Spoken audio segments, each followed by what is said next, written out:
안녕하세요 여러분. 월요일 아침 상승미소입니다. 오늘 방송은 글로벌 증시 이거 폭락하는 거 아니야? 이 걱정이 많으시잖아요. 주말 내내 잠도 제대로 못 자고 제대로 쉬지도 못하신 여러분들을 위해서 오늘 방송을 준비했습니다. 사실 안정되어 가던 그것, 이름을 말할 수 없는 그것이 지난주 수요일, 목요일, 금요일 한국에서 갑자기 확진자 숫자가 늘어나면서 증시도 요동을 치고 있습니다. 이 증시 결국 방향은 한국에서 어떻게 그 문제를 처리하느냐에 달려 있다고 생각을 합니다.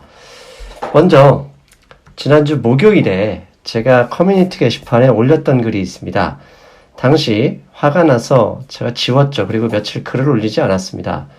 그런데 한두 마리의 미꾸라지 때문에 선량한 여러분들이 피해를 입는다는 생각을 했어요. 가령 회사에서 미팅을 하는데 미팅에 참석하지 않은 분들 때문에 매니저가 화를 내는 경우가 있죠. 그런데 화를 내야 될 대상은 미팅에 참석하지 않은 사람인데 참석한 분들이 욕을 먹는 경우 참 부당하죠. 어쩌면 그런 비슷한 불합리했던 일이 우리 커뮤니티 게시판에 있었습니다. 그래서 그 점을 반성하고 그다음에 일단 지나간 시간이지만 지난 목요일, 금요일에 무슨 일이 있었는지 한번 정리해 볼 필요가 있겠다 싶습니다. 그래서 앞으로는 그렇게 시비를 거는 개나리들은 무시하고 여러분들 저를 응원하고 제 속보나 정보가 필요하신 분들을 위해서 그냥 묵묵하게 걸어가도록 하겠습니다.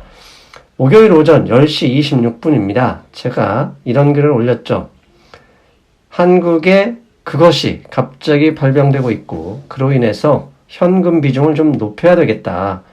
위험 대비 현금 비중 확대. 즉 반도체 주식에 매수를 하더라도 분할 매수로 보수적으로 접근하고 만약에 부담이 되면 현금 비중을 확대. 이제 좀 있는 주식이라도 파는 게 좋겠다. 이런 얘기를 드렸죠. 그리고 금요일에는 아침에 제가 커뮤니티 게시판을 올리지 않았습니다. 왜냐하면 앞에서 말씀드린 것처럼 딴지 거는 인간들이 싫어서 놔뒀는데요. 제가 유튜브 대학 게시판에 올렸던 글입니다. 그 게시판에 금요일 오전 8시 1분에 이런 얘기를 했고요. 전체를 다 읽으면 시간이 걸릴 것 같아서 핵심 부분만 말씀드리겠습니다. 중국과 근접한 국가임에도 국가 방역 체계에서 신뢰를 갖고 있는 나라, 한국과 일본이죠. 그런 나라에서 문제가 없었을 때는 큰 문제를 삼지 않았지만 이제 일본과 한국이 차례대로 확진자가 발생하면서 글로벌 증시가 문제를 삼을 수도 있다. 이렇게 말씀을 드렸어요. 즉, 그리고 이런 문제를 삼으면 그날 밤이죠. 금요일 밤. 미국 증시도 반드시 영향을 받을 가능성이 높다. 그 점 대비하자. 이런 얘기를 올렸었습니다. 그래서 이것을 다시 한번 정리해 보면 이런 거죠. 한국, 일본, 싱가포르는 방역 및 의료 체계에서 유럽과 미국에서 선진국으로 인정을 하는 아시아 국가들 중에 유일한 3개국이죠. 가령 이름 말할 수 없는 그것이 중국에서만 발생했고 그 인접한 한국과 일본에서 관리 가능했었죠. 그렇다는 얘기는 결국 그것은 중국만 고생하다 해결될 것이다 라는 글로벌 금융시장의 시각이 있었어요. 그런데 한국과 일본 거의 동시에 뚫려버렸죠. 뚫렸다. 거기에 싱가포르까지 이 3개국이 아시아에서 뚫렸다는 얘기는 방역체계나 의료기술만으로 이 문제를 해결할 수는 없다. 이제 곧 유럽과 선진국에서도 그것이 퍼져나갈 수도 있겠다라는 시각을 가질 가능성이 높다라고 이야기한 게 목요일과 금요일의 커뮤니티 게시판이었어요. 아니나 다를까 금요일 밤 한국 시간으로 토요일 새벽 미국장이 다우지수기준 250포인트 정도 하락했고 나스닥은 무려 2% 가까이 하락했습니다. 이렇게 하락한 이유를 당일 마켓워치가 왜 하락했는지 분석한 기사를 보니 이런 이야기가 쓰여져 있습니다. 미국을 비롯한 글로벌 지수들이 금요일 급락했다. 그 이유는 중국 외의 다른 나라, 특히 한국에서 검역체계나 의료체계가 선진국으로 대우받는 한국에서 확진자 숫자가 늘면서 반도체 및 자동차 산업 분야의 서플라이 체인에서 영향을 받을 수도 있을지 모른다는 두려움이 커졌기 때문이다. 라는 기사가 나왔습니다.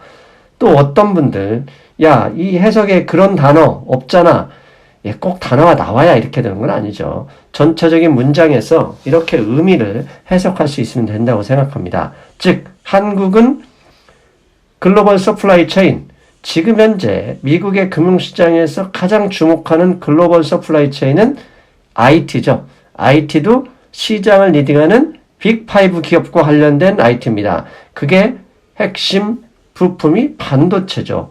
반도체, D램 분야에서 삼성전자와 하이닉스, 글로벌 D램 분야에 거의 독점권, 거의 시장을 주도하는 나라가 한국이에요. 근데 만약에 이름을 말할 수 없는 그것, 폴드모트가 삼성전자 공장에 발생했다. 그러면 폐쇄되겠죠. 그러면 어마어마한 일이 일어나겠죠. 반도체 가격이 급등할 수도 있는 것이고, 그 부품이 없어서 지금 현재도 아이폰 생산이 깔딱깔딱하고 있는 상황인데 반도체 부품이 없어버렸다.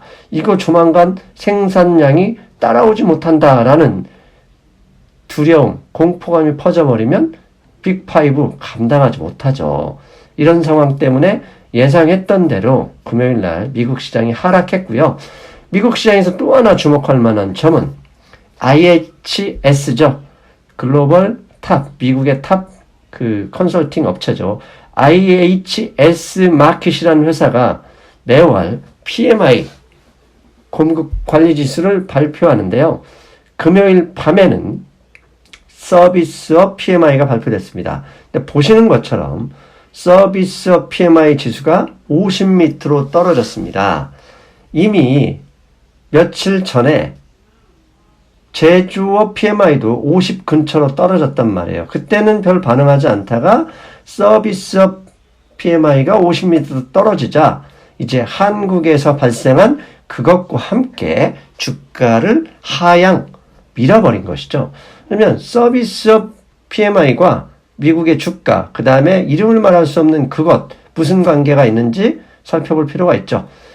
미국의 서비스업은 GDP에서 70%를 넘게 차지합니다.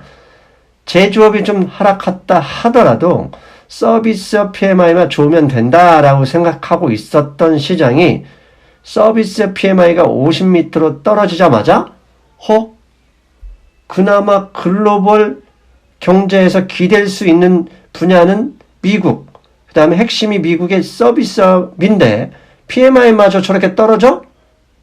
교류죠. 교역이 축소되고 있는 상황에서 미국마저 이런 두려움이 갑자기 시장에 엄습하면서 주가를 밀어버렸던 겁니다. 자, 여기까지가 지난주 목요일, 금요일 미국 시장, 한국 시장에서 있었던 일입니다. 그러면 이제부터 지난주에 있었던 것을 결론을 내고 월요일, 이번 주에 우리 투자자들이 어떻게 대응해야 될지 하나씩 살펴보겠습니다. 먼저 앞에서 말씀드렸죠. 한국과 일본을 넘어 유럽까지 간다면 이미 갔죠. 뒤에서 말씀드리겠지만 유럽까지 이것이 발생해서 막아버릴 수 없다면 글로벌 경제 성장률 하락은 1분기에서 그치지 않고 2분기까지 이어질 수도 있겠다. 그런데 거기에 미국 IHS 마켓 PMI까지 하락했네. 순간적으로 투자자들이 겁을 먹었던 거죠. 교역이 중단되고 교류가 중단되고 그러해서 당연히 경제 성장률이 하락하면 글로벌 다국적 기업의 순이익은 감소하게 되죠. 이것은 기업의 어닝으로 이어지는 것이고 이는 주가 하락, 촉매로 작용할 수 있죠. 앞에서 말씀드린 대로 그 촉매의 시발점이 한국에서 확산된 그것, IHS 마켓의 서비스 PMI의 낮은 수치, 이 두 개가 동시에 작용했었다. 이렇게 결론을 낼 수 있고요. 그렇다면 이번 주에 시장이 어떻게 움직일지, 움직이는 방향에 어떻게 대응해야 될지 이제부터 고민을 해야 될 시간입니다. 그렇다면 그 고민의 시간에 우리가 먼저 고려해야 될 변수가 있습니다. 그 변수는 시장을 하락으로 이끌어낼 두려운 변수와 아니야, 상승할 수도 있어 라고 생각할 수 있는 기회의 요소들, 두 가지가 있을 겁니다. 그러면 먼저 두려운 변수부터 점검해 보겠습니다. 두려운 변수는 앞에서 미국 시장에서 밤에 걱정했던 거죠. 이름을 말할 수 없는 그것이 유럽을 넘어 미국까지 번질 가능성이 있다. 만약 미국까지 상륙해버리면 어떡하지? 현재 한국이나 일본, 싱가포르 그 검역당국도 아무리 사정을 해도 쉽게 막지 못하는 이런 정도라면 미국, 한국보다 의료체계, 검역체계가 그렇게 좋지 않습니다. 그건 의사선생님도 아실 거고요. 미국까지 넘어간다. 그러면 순식간에 번질 수도 있다. 그런데 지난주 주 후반에 이탈리아에서도 확진 환자가 발생했고 사망자가 같이 발생했습니다. 이탈리아는 유럽의 복판은 아니지만 그래도 유로존이잖아요. EU 지역이기 때문에 여권 없이 기차로 다닐 수 있는 교류가 활발할 수밖에 없는 지역이기 때문에 이제 파리, 독일, 영국조차도 사정권 안에 있을 수 있다. 이런 두려움이 있죠. 앞에서 말씀드린 대로 막는 단계, 퍼지는 걸 막는 단계는 이제는 지나버렸다.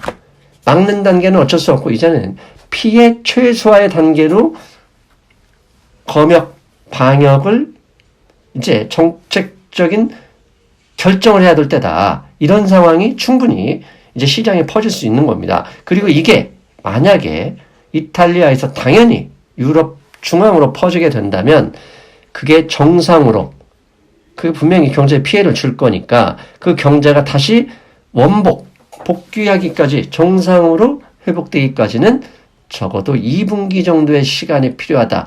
이게 위험요, 두려운 변수겠죠? 말씀드린 대로 이탈리아 19명 감염이 됐고요. 2명이 사망했습니다. 지금까지 누적으로 확진된 현재 상황은 51명이나 된다는 거. 이탈리아도 뚫려버렸습니다. 이게 두려운 변수고요. 이제 기회의 요소. 야, 그래도 기회의 요소도 있지 않겠냐. 예, 그 기회의 요소는 중국 증시에서 힌트를 얻을 수 있다라는 생각을 합니다. 중국, 한마디로 개판 5분 전이죠. 개판 5분 전이지만 증시는 이미 3,000을 넘어서 연휴 직전, 춘절 직전의 지수를 다 회복했습니다. 이게 무슨 이유 때문이죠? 예, 글로벌 중앙은행, 중국 인민은행의 유동성 때문입니다.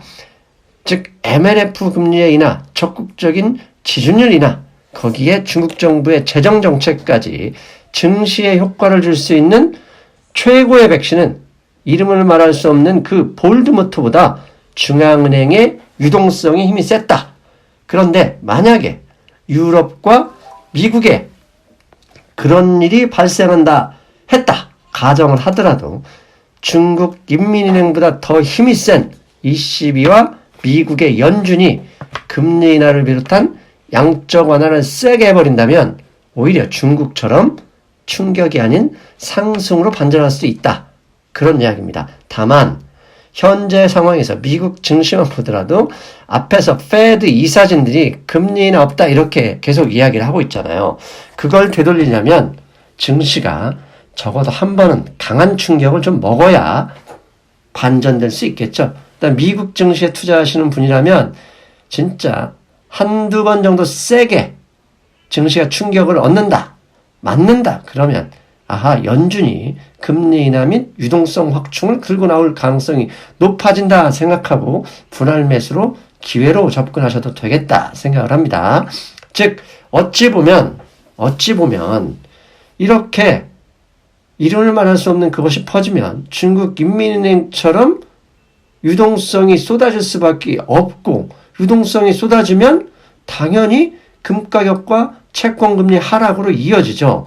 이렇게 미리 유동성을 예상한 스마트머니가 금과 채권으로 들어가 있었던 것은 아닐까. 그런데 이제 어느 정도 금가격도 채권금리도 여기서 어느 정도 이제 돌아설 시점이 다 됐다는 거, 그 점은 좀 고민해야 될 겁니다. 그런데요, 여기서 생각해 봐야 될 문제가 있습니다. 무슨 문제냐? 중국 인민은행처럼 미국의 연준과 ECB, 한국은행조차도 경제 하락을 막아내기 위해서 유동성으로 쏟아 부어서 지수를 상승시킨다고 했을 때, 지수를 상승시킨다는 것을 가정한다 하더라도 모두가 기뻐할 수 있을지는 사실 의문입니다. 왜? 미국이란 나라와 한국, 중국과 한국은 다르고요. 또 한국 내에서도 대기업과 중소기업은 다를 수 있기 때문입니다. 이게 무슨 말이냐? 자, 주말에요. 삼성전자의 구미공장에서 이름을 말할 수 없는 그것이 발생했다는 뉴스가 나왔고, 그로 인해서 구미사업장을 폐쇄했다고 합니다. 지난주 2주 전부터 현대차는 지금 생산 라인이 중단이 됐죠. 그런데 현대차 주식은 많이 떨어지지 않거나 큰 변화가 없었습니다. 삼성전자도 이 뉴스로 인해서 구미사업장에서 나오는 매출 규모 자체가, 휴대전화, 스마트폰 자체가 전체 매출의 3%밖에 차지하지 않는 상황임에도, 그게 아니더라도, 실제 많이 한다 하더라도 저는 삼성전자 주가가 그렇게 크게 반응할 거라고 생각하지 않습니다. 그런데 반대로요, 이게 삼성전자에 납품하는 개별 종목이나 아니면 그게 아닌 일반 중소기업이었다. 어떻겠습니까? 제가 할 때 바로 폭락이었을 수도 있어요. 왜? 그 기업 일주일간 문을 닫거나 며칠 생산 차질 빚어버리면 매출에 심각한 영향을 받고, 납품하는 납품처 자체가 거래처를 바꿀 수도 있는 위험이 있는 거거든요. 그런데 삼성전자의 경우는 다른 거죠. D램 공장이에요. 만약에 이게 삼성전자의 구미사업장이라 D램 공장이었다 그러면 월요일날 삼성전자가 빠지는 것보다 D램 가격의 폭등으로 오히려 반대의 상향이 연출될 수도 저는 있다는 생각을 합니다. 즉, 제가 하고 싶은 말씀은 유동성으로 인해 시장에 돈을 퍼붓는다 하더라도 대부분 지수 관련 대형주로 갈 가능성이 높고, 실제로 개별 종목의 경우 만약에 그런 경우가 발생하면 유동성과 별개로 그 종목이 하락할 수도 있다는 점, 그 점 때문에 사실 걱정입니다. 근데 그 개별 종목이 어떤 종목인지 제가 알 수도 없고 여러분도 예상할 수도 없어요. 어느 누구도 할 수 없으니 마음을 졸일 수밖에 없는 상황이다. 그 점이 다 기쁘게 할 수는 없다는 점. 그래서 이렇게 말씀드릴 수 있습니다. 만약에 삼성전자 구미 공장처럼 어떤 회사에 직접적인 피해를 입은, 피해가 생기는 확진자가 나와버리면 그 해당 중소 종목은 취하게 될 수도 있는 상황은 어쩔 수가 없다. 그런데 그걸 예상할 수도 없고, 우리 회사가, 내가 투자하는 회사가 그걸 막을 수 있으나 아무도 모르고 있다. 그래서 공포감이 더 많은 거고요. 그래서 어떻게 보면 개인들은 월요일부터 매도로 대응하고 있을 수도 있어요. 하지만 저는 그런 생각을 합니다. 지금 현재 그런 매장에서 이름을 말할 수 없는 그 하더라도 5초 내에 바닥으로 떨어지고 그냥 소독하면 다음날 해도 아무 문제가 없다는 것이 감염학회, 감염 관련 의사, 전문가들의 이야기입니다. 즉, 그런 일이 없으면 가장 좋지만 혹시나 모른다 하더라도 그런 일이 생길지도 모르니 여러분들은 공격적으로 월요일부터 매수하지 마시고, 만약에 이 업체도 최악의 상황을 맞이할 수도 있다는 그런 가정을 통해서 신중하게 접근하시고, 그래도 난 매수할래, 이게 기회야 라고 하신다면 대형주, 삼성전자 같은 대형주나 인덱스, 아예 반도체 ETF가 좋겠다 저는 말씀드립니다. 왜? 삼성전자에 만약 D램 공장에 그런 일이 생기면 제가 볼 때는 개인들은 팔겠지만 외국인들은 상승에 배팅할 수도 있다고 봐요. 왜? 디램 가격이 더 많이 올라갈 가능성이 있으니 그런 거죠. 그러므로 유동성이 쏟아지면 당연히 지수 관련 대형주부터 사게 될 것이고, 유동성을 대비해서 기관이 산다 그러면 인덱스, 반도체 ETF 등 포괄적인 지수 관련해서 살 것이기 때문에 그래도 매수하고 싶다면 그런 쪽으로 하셔야 된다. 다만 기존의 보유자의 월요일부터 팔자 안 됩니다. 이미 늦었습니다. 제가 목요일과 금요일에 얘기했던 그때 팔아도 월요일이나 아니면 목요일 판 사람은 금요일이나 좀 더 낮은 가격에 살 수 있다라는 것을 의미했었는데 이제는 늦었어요. 이제는 늦었습니다. 월요일부터 매도하시면 안 됩니다. 이제는 버티시면 됩니다. 왜? 시간이 지나면 회복이 되니까요. 그래서 공포감이 극대화돼서 만약에 반도체 관련 주식이 폭락이 온다면 그때는 매수 기회가 되겠습니다. 왜? 그런 거, 이름을 말할 수 없는 것들, 과거의 사스 같은 그런 것들 전부 다 인간이 극복합니다. 왜? 인간은 고난을 극복해오면서 지금까지 역사를 발전시킨 장본인이잖아요. 한두 달 있으면 무조건 회복이 됩니다. 그러니 계좌잔고가 떨어지는 그 속상함은 있지만 이미 늦으신 분들은 버티고, 현금이 있는 분들은 분할 매수에 접근하는데 보수적으로, 그 다음에 적극적으로 분할 매수는 언제부터다? 공포감의 극대화로 폭락을 해버렸을 때, 하루 40, 50포인트 떨어졌을 때, 그때부터는 적극적으로 가도 된다. 왜? 자본은 자신들의 손실 위험이 오면 여론의 흐름조차도 바꾸며 대응할 수도 있어요. 치사율이 낮아요, 이건. 치사율이 낮고, 어떻게 보면 감기의 일종일 뿐이거든요. 면역력이 괜찮은 사람들 큰 문제가 없는 그런 질병이다라고 자본이 그 여론조차도 바꿀 수 있는 힘이 있다는 거, 그걸 지켜봤으면 좋겠습니다. 그나마 다행스러운 건 금요일 밤, 토요일 새벽에 끝난 뉴욕 시장에서 EWI입니다. 한국물 ETF죠. EWI 잘 버텨냈습니다. 아직 200일선에서 있고요. 아직까지는 폭락의 기운이 없습니다. 그래서 월요일에도 저는 외국인은 이 흐름과 비슷한 흐름을 보일 것이라고 보고요. 그 다음에 핵심 변수, 달러와 인덱스입니다. 금융시장 브리핑회에서 토마스 선생님도 저도 그 말씀 드렸죠. 달러와 인덱스가 강해졌다는 거. 계속 강해서 미국 중심이었었는데 하락했다는 얘기예요. 그러면 달러화가 하락해졌다는 얘기는 이머징 미국의 시장에도 기회가 될 수도 있기 때문이에요. 다행스러운 거 제가 목요일, 금요일 계속 말씀드렸죠. 한국 시장 달러 원 환율을 보면서 대응해라. 금요일 날 밤에 장중에 1214원을 넘어섰었지만 하락하면서 1207원으로 마감했습니다. 달러와 인덱스가 하락하면서 달러 원 환율도 하락이 진정이 됐고요. 이제부터 추가 하락인지 아니면 재차 상승인지 결국 정해지겠지만 이거에 의해서 증시 방향도 결정된다. 다만 금요일 날 밤에 1214원에서 찍고 내려왔기 때문에 월요일에 폭락하거나 여러분들 대량 매도로 대응해서는 안 된다. 그 흐름을 보여준다는 얘기입니다. 그리고 달러와 인덱스가 왜 중요하냐? 지금 보시는 그림, 팩트 세트에서 나왔던 그림입니다. 왼쪽은 2002년에서 2007년 저 시기에 달러와 약세 시점이었고요. 달러와 약세 시점에서 보면 글로벌 제외, 미국 제외 글로벌 증시의 수익률이 당시에 14%였고 당시 저 5년 동안 S&P 500의 인덱스 수익률은 6%밖에 되지 않았어요. 즉 달러와 약세가 진행되면 미국이 아닌 글로벌 이머징 시장의 기회가 있다는 거고요. 반대로 2011년 이후 달러화가 강세 시점에서는 달러화가 강했기 때문에 미국에 돈이 많이 왔다는 얘기고 미국에서 수익이 좋았었죠.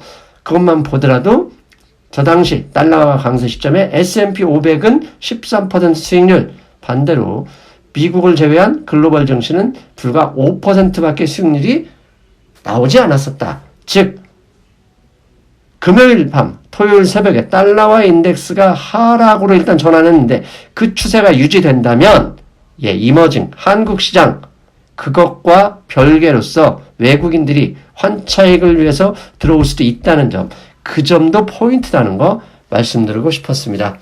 자, 여러분 쉼없이 달려왔어요. 좀 짧게 마무리하기 위해서 쉬지도 않고 달려왔는데 혹시 이해 안 되시면 한 번 더 보시는 것으로 하시고, 대응 방법 다 나왔죠. 이미 매도 못하신 분들 늦었습니다. 참으시면 됩니다.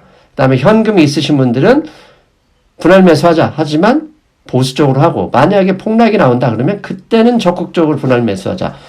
그리고 삼성전자와 개별 종목은 다르다. 삼성전자에서 만약에 그것이 문제가 돼서 혹시라도 D램 생산이 영향을 받을 것 같다. 제가 볼 때는 가격 폭등으로 인해서 삼성전자는 꽃놀이패처럼 올라갈 수도 있다. 하지만 개별 종목은 혹시라도 공장에 그 환자가 나타나면 급락, 폭락은 피할 수도 없다는 점, 그 점은 두려운 점이고 그 점은 어떻게 대비할 수는 없지만 최악의 상황을 대비해야 된다는 점, 그 점을 말씀드리겠습니다. 여러분 너무 걱정하지 마시고요. 제가 항상 여러분과 같이 있겠습니다. 제가 스트레스를 받고 책임지는 마음으로, 그 다음에 여러분을 항상 응원하는 분들이 피해가 보지 않도록 커뮤니티 게시판에도 더욱 열심히 글을 올려보겠습니다. 여러분 저는 화요일에 뵙겠습니다. 안녕.